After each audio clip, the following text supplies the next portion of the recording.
Em nome do Pai, do Filho, do Espírito Santo. Amém. Hoje é o terceiro domingo do tempo comum. Obrigado por me receber em sua casa, por fazer comigo esse pequeno apostolado da palavra. Conforme solicitado, estou colocando aqui na descrição do vídeo as homilias escritas. Vem rezar também com elas. Quem me acompanha no YouTube, coloca seu amém, seu like, se inscreva, peça a sua oração. Eu quero rezar com você. Vai ler a palavra de Deus, peçamos a Deus uma graça antes, como nos orienta Santo Inácio de Loyola. Que graça você pede para hoje? Senhor, que todas as minhas intenções, todos os meus pensamentos, todos os meus sentimentos sejam voltados para o teu louvor e para o teu servir. Hoje rezaremos com o livro do profeta Neemias, no capítulo 8, versículo de 2 a 4a, versículo de 5 a 8, versículo de 8 a 10. Naqueles dias, o sacerdote Esdras apresentou a lei diante da assembleia de homens, de mulheres e de todos os que eram capazes de compreender. Era o primeiro dia do 7º mês. Assim, na praça que fica defronte da Porta das Águas, Esdras fez a leitura do livro, desde o amanhecer até o meio-dia, na presença dos homens, das mulheres e de todos que eram capazes de compreender. E todo o povo escutava com atenção a leitura do livro da lei. Esdras, o escriba, estava de pé sob um estrabo de madeira, erguido para este fim. Quando no lugar mais alto ele abriu o livro à vista de todo o povo, e quando o abriu, todo o povo ficou de pé, Esdras bendize o Senhor, o grande Deus. E todo o povo respondeu levantando as mãos. Amém, amém. Depois inclinaram-se e prostraram-se diante do Senhor com o rosto em terra, e leram claramente e distintamente o livro da lei de Deus, e explicaram o seu sentido de maneira que se pudesse compreender a leitura. O governador Neemias e Esdras, sacerdote e escriba, e os levitas que instruíam o povo, disse a todos: este é um dia consagrado ao Senhor vosso Deus. Não fiqueis tristes nem choreis, pois todo o povo chorava ao ouvir as palavras da lei.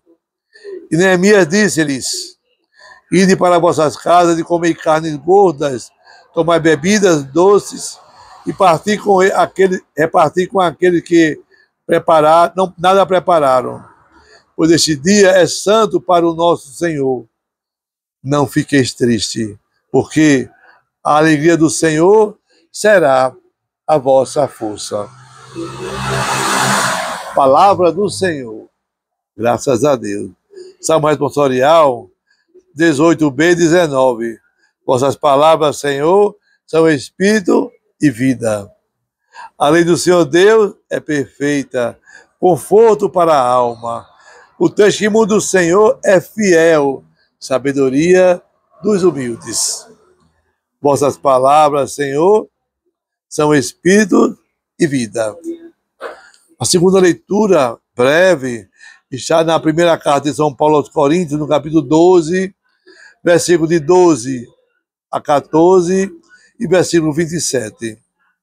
Irmãos, como o corpo é embora tenha muitos membros, e como todos os membros do corpo, embora sejam muitos, formam um só corpo, assim também acontece com Cristo. De fato, todos nós, judeus ou gregos, escravos ou livres, fomos batizados no único Espírito, para formarmos um único corpo, e todos nós bebemos de um único Espírito. Com efeito, o corpo não é feito de um membro apenas, mas de muitos membros. Vós, todos juntos, sois o corpo de Cristo, e individualmente sois membros deste corpo. Palavra do Senhor. Graças a Deus. O Evangelho, já em Lucas, no capítulo 1, versículo de 1 a 4, depois do capítulo 4, versículo de 14 a 21. Muitas pessoas já tentaram escrever a história dos acontecimentos que se realizaram entre nós, como nos foram transmitidos por aqueles que, desde o princípio, foram testemunhas oculares e ministros da palavra. Assim sendo, após fazer um estudo cuidadoso de tudo o que aconteceu desde o princípio, também eu decidi escrever de modo ordenado para ti, excelentíssimo Teófilo. Deste modo, poderás verificar a solidez dos ensinamentos que recebestes. Naquele tempo, Jesus voltou para a Galiléia com a força do Espírito Santo, e sua fama espalhou-se por toda a redondeza. Ele ensinava nas suas sinagogas e todos o elogiavam. E veio à cidade de Nazaré, onde se tinha criado. Conforme seu costume, entrou na sinagoga no sábado e levantou-se para fazer a leitura. Deram-lhe o livro do profeta Isaías. Abrindo o livro, Jesus achou a passagem que está escrito: o Espírito do Senhor está em mim, porque ele me consagrou com a unção para anunciar a boa notícia, para proclamar a libertação dos cativos e aos cegos da recuperação da vista, para libertar os oprimidos e para proclamar o ano da graça do Senhor. Depois, fechou o livro, entregou-o ao ajudante e sentou-se. Todos que estavam na sinagoga tinham os olhos fixos nele. Então, começou a dizer-lhes: hoje se cumpriu essa passagem da Escritura que acabastes de ouvir. Palavra da salvação, glória a vós, Senhor. Que a palavra do Santo Evangelho perdoe os nossos pecados. Amém. Estamos reunidos hoje em torno da palavra de Deus, nesse início do tempo comum. O núcleo desse Evangelho de hoje gira em torno do valor da palavra de Deus, que é capaz de me converter e converter a você também, e formar entre nós um verdadeiro Kairós. Nós saímos agora recente do domingo do batismo do Senhor, está lembrado? Lá em Lucas, no capítulo 3. Depois, no segundo domingo, nós passamos pelo casamento nas bodas de Caná, da Galileia. Hoje nós estamos reunidos ao redor da palavra de Deus, Lucas 1 e Lucas 4. Vai falar do poder da palavra que salva. É início do ministério de Jesus, e ele vai de costume, ele tinha costume lá em Nazaré, vai para uma sinagoga. Ô diabo, que é a sinagoga? Vai para uma igreja, como você vai todo domingo. E ao dirigir-se para a palavra da salvação, que ele ia ler, ele proclama Isaías 61. E por que ele proclamou Isaías? Porque ele conhecia. Ele queria que a palavra de Isaías, no capítulo 61, fosse proclamada como realizada nele. E ele chama hoje, eu e você somos os teófilos, ou seja, os filhos de Deus. Nós que somos chamados a contemplar a palavra da salvação. Veja hoje no capítulo 8 do livro de Neemias. Ele vai mostrar o período do exílio, pós-exílio. Era um tempo de muita miséria, é um tempo de muita desolação. E toda a comunidade que estava ali reunida para pedir a Deus essa graça. A graça de contemplar, ouvir na reconstrução daquele lugar a palavra da salvação. E Neemias, ele era um alto funcionário, ele tinha um cargo de confiança lá na corte do rei, né? Porque tinha uma boa relação diplomática com ele.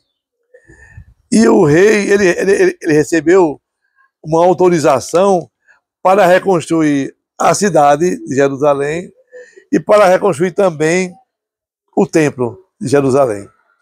Então, o profeta, ele se esforçou bastante. Logo de manhãzinha, logo cedo, ele reuniu o povo na rua, da manhã até meio-dia, ele começou a ler a palavra de Deus, a palavra da salvação. E geralmente, quando o povo escutava a palavra da salvação, o povo chorava muito. Né? E ele disse, preste atenção. Olha só, coisa linda, né? Todos estavam atentos à palavra proclamada. Se eu perguntar nesse contexto a você, quando na igreja é proclamada a palavra, você fica atento assim também, ao ponto de chorar, ao ponto de sentir a graça de Deus perto de você? É verdade, né? Neemias hoje ele reuniu esses israelitas ao redor do que tinha de mais sagrado naquele momento, a palavra de Deus. E Neemias faz uma recordação e diz assim claramente, que todos sejam alimentados com essa palavra que salva. E todos encontraram naquela palavra proclamada a resposta para os seus anseios. E, meu irmão, minha irmã, o primeiro processo de reconstrução de Israel, o primeiro processo para a reconstrução do templo é reconstruir a aliança com Deus. O salmista vai dizer hoje, vossas palavras, Senhor, são espírito e vida. Aqui também o salmista faz ênfase a esse Salmo 18. A centralidade dele na palavra da salvação, na palavra que norteia nossa caminhada, que nos orienta para a vida. Hoje, a primeira carta de São Paulo aos Coríntios, no capítulo 12, ele vai recordar os membros do corpo, nós já conhecemos, com todos nós que fazemos parte do mundo, todos nós que somos batizados. E o apóstolo Paulo ele vai dizer que cada um de nós temos um dom. A igreja é igual ao nosso corpo, não muda nada. É como o olho, que não pode dizer nada para a mão, é como a mão não pode dizer nada para o pescoço não pode dizer nada para a cabeça. Todos nós somos chamados a viver uma vocação através da igreja. E essa vocação que o Lucas vai falar hoje, no capítulo 1 e no capítulo 4. Esse evangelho, ele mostra a tradição da igreja, o magistério da igreja que nos faz firme na nossa adesão por Jesus Cristo. E Lucas 2, no capítulo 1 e no capítulo 4, ele nos mostra essa solidez.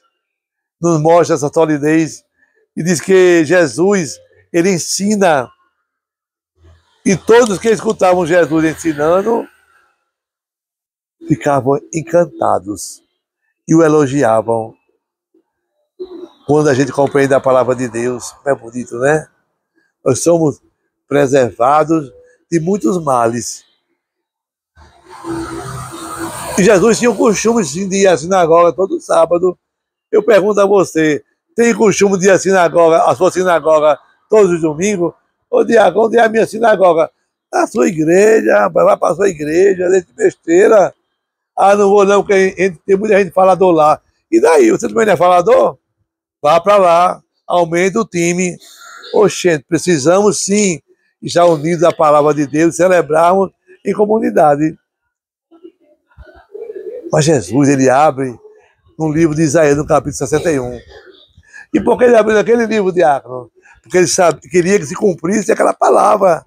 A palavra que estava em Isaías 61 se realizou quando ele proclamou Ele escolheu porque ele conhecia. E ali ele fez uma breve homilia.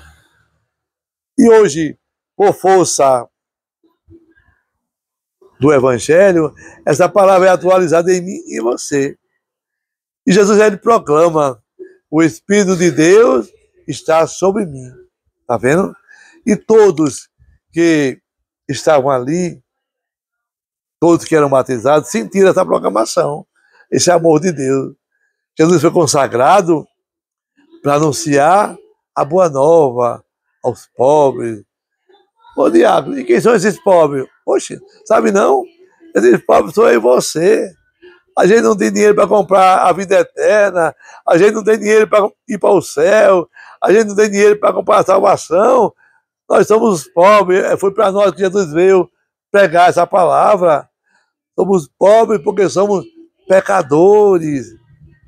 Jesus fala ainda para mim e para você, nesse chamado para libertar.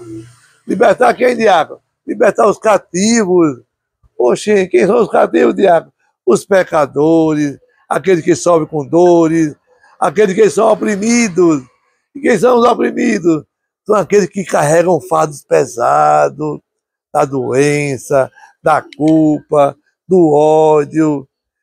Jesus termina o Evangelho mudando o roteiro da leitura do profeta Isaías. Ele diz assim: hoje se cumpriu esta escritura que acabamos de ouvir. Jesus é o hoje de Deus. E todos ficaram esperando uma explicação, mas Jesus não falou nada. Então essa proclamação, Jesus ele nos dá a alegria de nós celebrarmos essa esperança de uma vida nova. A esperança que todos estão buscando nesse paraíso eterno. Portanto, meu irmão, minha irmã, a unção do Espírito Santo, ela é para nós o hoje da nossa vida. Então, na liturgia de hoje, peçamos a Deus a graça de que nós somos, dizendo: Senhor meu Deus, eu sou necessitado de ouvir o teu Evangelho. Eu sou necessitado que se cumpra em mim pela palavra proclamada o que você profetizou, Jesus. E que eu possa atualizar essa palavra na minha vida, no meu dia, no cotidiano do meu dia a dia. Amém. Que abençoe você a bênção do Deus Todo-Poderoso, Deus que é Pai, Filho, Espírito Santo. Amém. Paz e bem.